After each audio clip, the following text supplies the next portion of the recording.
Hello YouTube, welcome to Cupcakes Comic Reviews with me, your friend Lohit, and this is Wednesday and it's a new comic book day. And we've got a lot of DC, we've got a lot of indie books, and we've got one Marvel.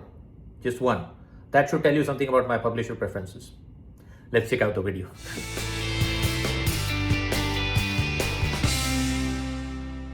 So okay, I've got a lot of comics, so I'm going to speed run through some of this. But then we start off with this Ashcan edition of books of this book which I got from Image. So this is two books, basically Odin and at the same time If Destruction Be Our Lot, right? So this one is by James Tynion IV and Marguerite Bennett. The artwork looks nice and some things to do, and it's black and white, so that's cool. So something to do with the punk era. And then you've got the other one is basically If Destruction Be Our Lot. This is by Matthew Rosenberg. And it features Abraham Lincoln, and I have fucking hate this guy for some reason. So okay, so again, what is Ashcan? Ashcan is just basically it's a smaller size of book. A lot of my friends didn't know that. So compared to a regular size comic book, this is a smaller size book. It's a promotional material, so they give you like 2 or 3 pages of the book, and if the book when it on release, if it's like popular, then these Ashcans also go up in value. But essentially, it's just a promotional stuff. Okay, let's start off with the one Marvel book we have, that is Iron Man by Joshua Williamson. So essentially this book is on its third issue now, and it's so there is a civil war that's going on within the AIM organization, and there are all these people, like you've got MODOK, you've got Madam Mask, and you've got a couple of other people like Zemo, etc., who are fighting against each other, and they want to take the organization in a separate way, but in their own ways, but they're fighting for supremacy. So they're attacking each other, etc., etc.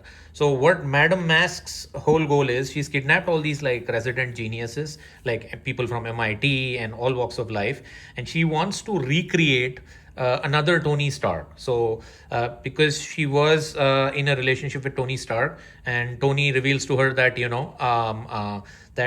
because he was put under such extreme pressure, that he was able to create like the best possible suit, which is the Iron Man armor, of course. And so she feels that if she puts people under pressure, like she has this dude who's like a genius scientist and a college professor, and she has him beaten by her AIM agents, and her whole goal is that if you put people under extreme circumstances, then they'll deliver something, they'll create like great pieces of art or whatever, right? So that's her whole goal. And so that's where we are with the story. And then Iron Man is trying to like uncover this plot. He fights MODOK, and he's trying to fight out and trying to figure out like what is exactly going on with AIM, and he's trying to figure out where Madam Mask's HQ is. So I like the story till now. Again, it's not mind-blowing or anything, but it's a good Iron Man story, and I've been invested in Iron Man. So thanks to Joshua Williamson. But that's your Iron Man issue number 3, guys. Okay, let's jump on to DC. We have Superman and Spider-Man crossover issue number 1. It says it's just a one-shot. That Marvel will do a Spider-Man Superman one, but this is published by DC. It's got 8 stories in it. So you've got your Truth, Justice, and Great Responsibility. This is your main story by Mark Waid and Jorge Jimenez. And basically what this is like, so your Dr. Otto Octavius is working with Brainiac, and they inflict the population of Metropolis with a techno-organic virus. And then Spider-Man and Superman have to team up and save the day. And this is a great panel, right? So you've got Superman, you've got Spider-Man. Art by Jorge Jimenez is amazing. Probably some of his best work ever, and he gets to do both Marvel and DC. So there you go. But other than that, you've got like seven of these stories. You've got ones by Tom King and Jim Lee. You've got Christopher Priest one. You've got a Sean Gordon Murphy one. Then you've got Greg Rucka, Jeff Lemire, and then you have a Gail Simone story with Bale and Ortega doing the art. It's a Power Girl and a Punisher crossover. My favorites out of this one was the Sean Gordon Murphy one and the Power Girl one. I really enjoyed it. And even the Daily Planet one was good, where Lois Lane kind of sort of faces up with J. Jonah Jameson in a verbal battle. So again, great artwork throughout. But again, I don't think this will ever be collected. So if you want to grab this copy, you have to go to your comic book store and get it. So, but yeah, this is the one I really like the story. So, and the same time, you got your the last story wherein your Power Girl goes on a blind date to this club, and then Frank Castle is like the bouncer there, right? And things happen. So I really like Belen Ortega's artwork on this. So yeah, art wise, this is a 10 on 10. Story wise, it's okay. It's not bad. But again, if you think that this doesn't add anything to the larger context of the universes, then you probably want to skip on this. But that's Superman Spider-Man issue 1, guys. Okay, the next one we have is issue 18 of Absolute Wonder Woman. Again, this is by Hayden Sherman and Kelly Thompson. What this book is like, so you have Diana who's fighting the Suicide Squad, and essentially you have Diane. She comes across Zatanna, and half the book, this is called The Season of the Witch, is basically a face-off between your Wonder Woman and Zatanna, right? Again, this is a great series. Every issue has been a banger. It's now on issue 18, and great artwork, great storyline. If you are a fan of Diana or Zatanna, you should definitely get this one. All right, next we have Justice League Unlimited. So it's starting a new story arc called Villain Amnesty. Again, this is done by Mark Waid and Clayton Henry. So this happens after the DC KO event. So your Superman is gone. That's why he's not featured on the cover, right? But you've got, this is a great Dan Mora cover, but you've got Batman and Wonder Woman and the rest of the league, right? So, and post DC KO, where is the Justice League? What are they doing? What are the challenges they need to face now? That's a great art, great page by Clayton Henry. Lobo in the middle, and yeah. So I just wanted to see where the Justice League is post the DC KO. That's why I picked this up. I am not pulling this regularly, but I really like this cover, and that's the reason why I bought it. But this is Justice League issue 17. Then you've got Green Lantern issue 600. So this is by Jeremy Adams. And I thought the art is by Zermanico, but Legacy, this is issue number 33 in the Jeremy Adams run of Green Lantern, but it's also the 600th issue of Green Lantern, which is an oversized issue. So it features the main story by Jeremy Adams and Zermanico, who are your main creatives on the Green Lantern title ongoing. But it also has a lot of other stories, because being the 600th issue, so you've got a Ron Mars story, Ron Mars who created Kyle Rayner, and it features a lot of Kyle Rayner stories too. So your main story is again, this is a lot of origin of Kyle Rayner. There is an origin of Hal Jordan too. So again, you don't have to have read any of Green Lantern before this. You can just jump right in, and it's got great artwork by some great creators. So and Kyle Rayner was the Green Lantern I grew up with, so that's the reason why I bought it. But again, all around amazing. Green Lantern issue 600. Then we have your Absolute Martian Manhunter issue number 10, which is by Dennis Camp and Javier Rodriguez on the art. So your basically our guy John Jones has been separated from the Green Martian, who's been kidnapped. And this is a continuation of that story, right? They're separated, they're segregated. It's all about John Jones's quest to find the Green Martian and reintegrate with him. Amazing color work, amazing artwork by Javier Rodriguez. He's probably doing the best work of his life, because this is super sublime. And Dennis Camp, who usually is very verbose, has been trying to restrict himself and let the art do the storytelling in this one, which is a phenomenal thing, right? So you've got smoke coming out of the pan, out of this pan and out of this pot, and then it's telling a story. So brilliant all around, right? This is now on issue number 10. I think it goes till 12 issues, and then it's done. But which is a sad thing. But Dennis Camp and Javier Rodriguez are going to do other projects with DC. So I'm optimistic that we'll come back to this at some point of time. Okay, next we have Superman issue number 36 by Joshua Williamson and the art by Dan Mora. So essentially, Superman is gone after the DCKO event. He gave his entire Omega energy to the rest of the universe, and he kind of disappeared. So Superboy Prime is basically picking up slack in Metropolis in his absence, and some of these issues basically this issue and the couple of other Superman issues that are going to be there focuses on him. So Superboy Prime time starts here, right? And Superboy Prime is, if you did not know, is like an alternative version of Superman. So he grew up in a pocket universe, and he's aware that of all these characters' existence as comic book characters, and he's a massive fan. So he's read all their origins and everything. And he used to be a bad guy, but now he's doing good.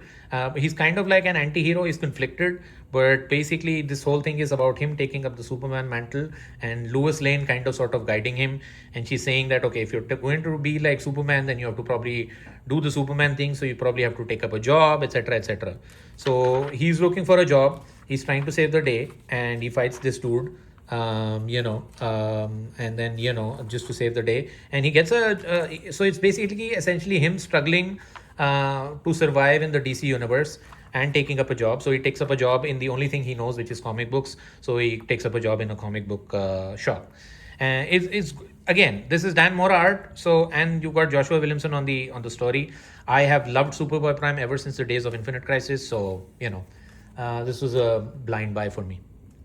Okay, the last DC book we have is The Brutal Dark. This is again by your Jacob Phillips and Chris Condon. Again, this is about a hard-boiled detective in the 1950s and about a case he's doing. This is part of the DC Vertigo, rejuvenation. This is issue 2. I loved issue 1. I'm going to continue with these till like issue 5 and 6.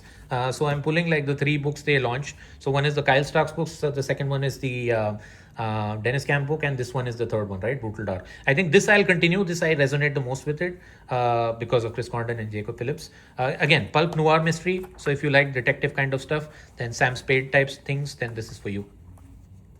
All right, let's jump on to Image. So here we have Skinbreaker issue number 7. I think there's one more issue to go.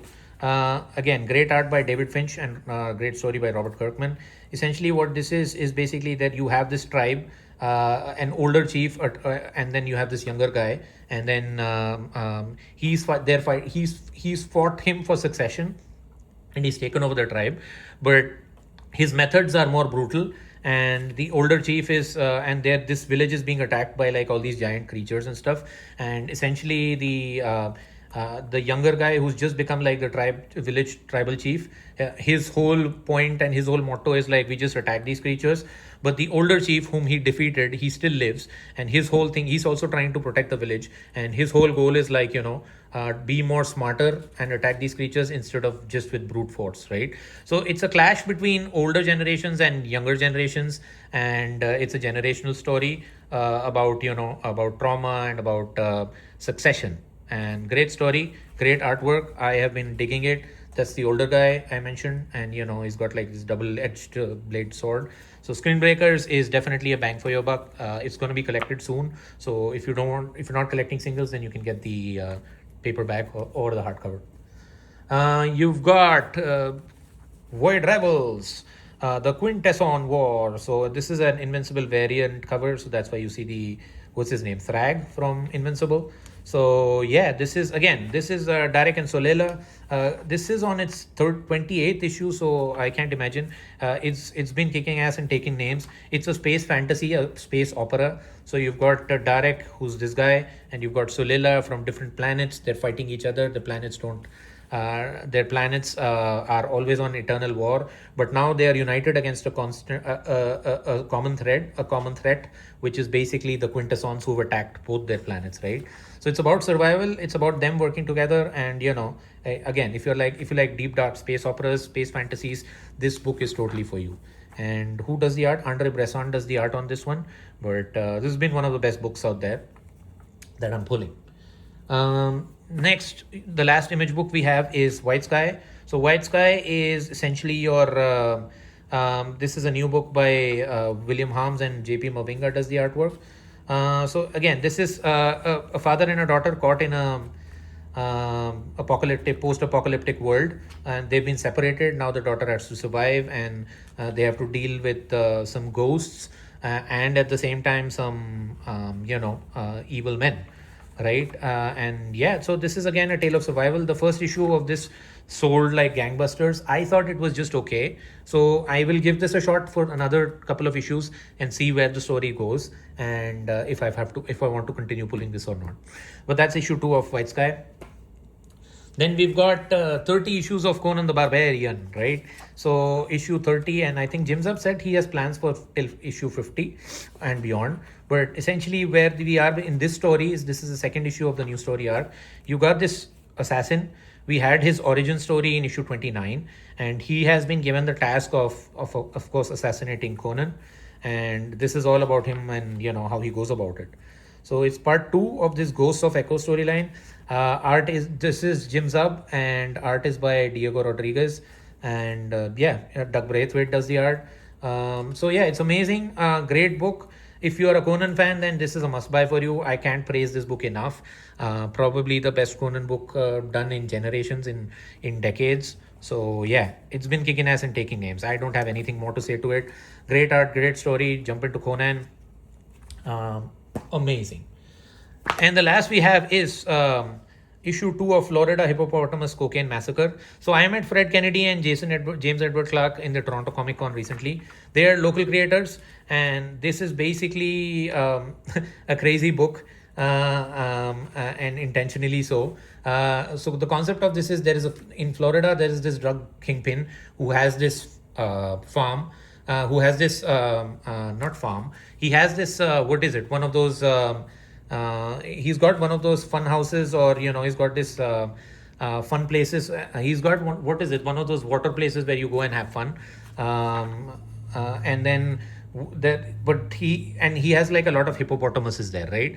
Because it is one of those aquatic zoos, aquatic fun lands or something. That's what it is, and that's the word I was looking for. So it's like an aquatic fun land with a lot of hippos out there and a lot of sea creatures, and he's got a big stash of cocaine too there. And there is the feds and the police are like making a raid there, and he's trying to escape. And what happens in issue 1, by the end of issue 1, is he dumps a lot of the cocaine, and it goes to all the hippos, and the hippos go berserk. That's essentially what the book is about a bunch of hippopotamuses in Florida going crazy on cocaine, and these federal agents. And so this is your main fed, and this is your there are 2 cop brothers who are also part of the story. This is your drug kingpin, and it's a whole lot of hippopotamuses going high on coke, and then destroying everything. So again, good bonkers fun story. Check it out. I guess it's a mini, but again, this is a great fun story. If you like crazy quirky comics, this is for you. Yeah, I am digging it. I'm enjoying it. I could not get this in my the first issue on my New Comic Book Day haul, but I was glad that I met both of them in the Toronto Comic Con, and they were able to hook me up with the second printing of issue 1. But that's about it, guys, for the haul. Thank you for sticking out. Thank you for checking this video out. And yeah, please like, share, and subscribe. Did you pull any of these issues? Which one was your pick of the week? Are you considering buying something based on the things I reviewed? Let me know in the comments, and I'll see you in the next one. Thank you, guys.